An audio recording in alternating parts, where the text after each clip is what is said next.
Alors salut et bienvenue dans ce nouveau chapitre où on va faire une petite aparté sur l'utilisation des assets dans le cadre de Laravel. On va voir comment on peut travailler sur le JavaScript et le CSS. Donc lorsque l'on travaille sur du front-end, en général on va utiliser des outils comme Vite qui vont nous permettre de gérer la partie bundling et d'avoir l'auto-actualisation lorsque l'on va travailler sur le code. Vite marche très bien en standalone, mais c'est un petit peu parfois difficile de l'intégrer. L'avantage, c'est que Laravel a pensé pour nous en nous offrant une configuration qui est préconçue. Donc si on regarde ce que génère Laravel lorsque l'on crée un nouveau projet, on peut remarquer que dès le début, on a déjà un fichier package.json. À l'intérieur de ce fichier, il télécharge quelques dépendances, Axios, Laravel Vite plugin et Vite.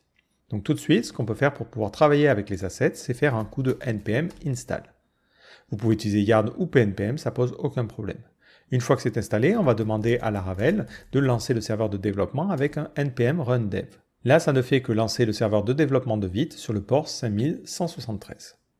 Donc une fois que c'est démarré, on va pouvoir commencer à travailler sur notre JavaScript, sachant qu'il est placé dans le dossier ressources, et ensuite on a un dossier JS avec notre app.js.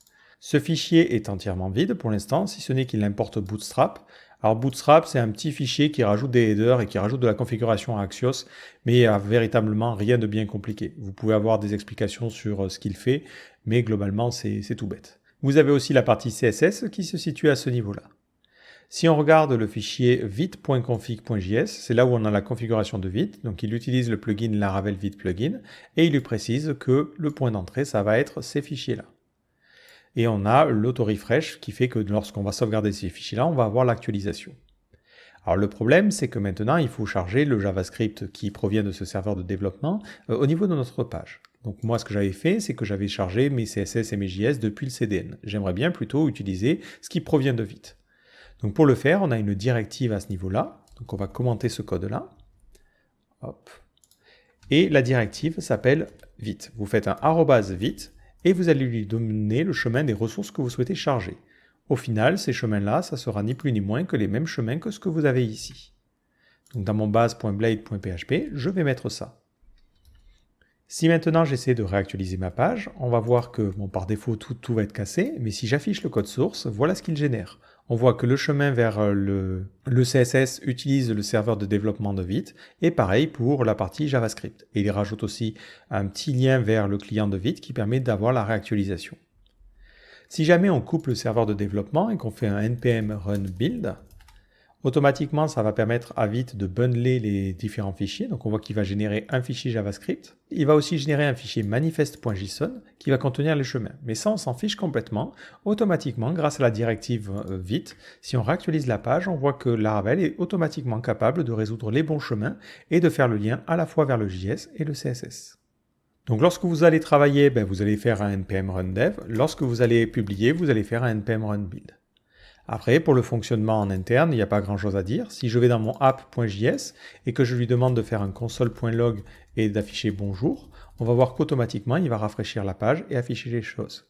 De la même manière, il y a un rafraîchissement automatique lorsque vous modifiez les fichiers Blade. Si par exemple je rajoute une lettre ici, il réactualise, ce qui est plutôt pratique pour pouvoir développer avec le navigateur sur le côté.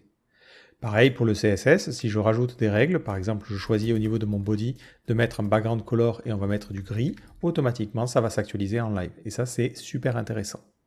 Vu que l'on utilise Vite, on a la possibilité de charger des modules provenant de NPM. Si on veut utiliser Bootstrap par exemple, plutôt que de le charger depuis un CDN, je peux faire un npm install et on va installer Bootstrap. Ensuite, je peux le charger dans ma page. Donc, je vais ici importer dans mon JavaScript Bootstrap JS directement. Alors, hop. Et je peux lui demander aussi d'importer Bootstrap et on va importer la partie CSS. Donc, CSS et ça va être Bootstrap. Je ne sais jamais lequel il faut prendre. Moi, j'imagine que c'est celui-ci. Si je sauvegarde, automatiquement, on voit bien que ça refonctionne. Et j'ai aussi le JavaScript, lorsque je vais regarder les biens, qui me permet d'avoir le carrousel de fonctionnel. Si vous souhaitez avoir plus de fichiers, vous pouvez tout à fait modifier le fichier de configuration Vite pour par exemple créer un fichier admin.js si vous voulez du JavaScript différent pour la partie administration. Et vous pouvez utiliser @vite pour importer seulement ce qui vous intéresse. Enfin, vous pouvez aussi rajouter de la configuration si vous utilisez des frameworks spécifiques. Par exemple, c'est documenté, mais si vous souhaitez utiliser React, il faudra utiliser le plugin React de Vite et vous allez le charger dans la liste des plugins supplémentaires. Il faudra juste rajouter une petite directive qui permettra d'avoir le hot refresh avec React. Et vous avez les mêmes informations en fonction des frameworks les plus connus. Donc ici, il y a Vue, React, Inertia, et c'est bon. Vous avez ensuite un petit laïus sur la gestion des URL et d'autres cas un peu particuliers. Mais vu que ça va dépendre de la situation, là, ce que je vous invite à faire, c'est regarder la documentation. Mais globalement, c'est souvent de la configuration au niveau du fichier vite. Mais encore une fois, l'avantage, c'est que tout est préconfiguré et vous pouvez commencer à travailler assez rapidement avec du JavaScript et du CSS ou même du SCSS grâce à ce système de configuration qui est préconstruite. Et c'est tout ce que j'avais à dire sur ce petit chapitre. Pour le coup, c'est relativement court. Donc j'espère que ça vous aura servi et je vous donne rendez-vous dans le prochain chapitre.